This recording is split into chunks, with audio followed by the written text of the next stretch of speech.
Instagram je super, če objavljaš fotke s telefona. Kaj pa, če bi jih rad objavil recimo s računalnika?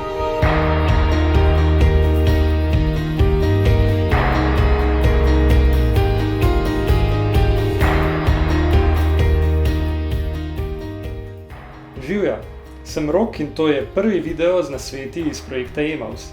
Edina stvar, ki jo potrebuješ za objavo, je brskalnik Chrome in seveda Instagram račun. Ko se na računalniku prijaviš v račun, lahko vidiš, da manjka gumb za objavljanje, ki ga imaš v aplikaciji. Treba bo Instagram nekako prepričati, da si na telefonu. Pri tem ti bojo pomagala orodja za razvijalce, ki jih odpreš s tipko F12. Izbereš mobilni pogled ter pritisneš F5 za osvežitev strani. Tadam! Zdaj lahko na računalniku objavljaš kot s telefona. Pa ne samo objave, ampak tudi storije. Če ti je bil posnetek všeč, stisni like in se prijavi na naš YouTube kanal.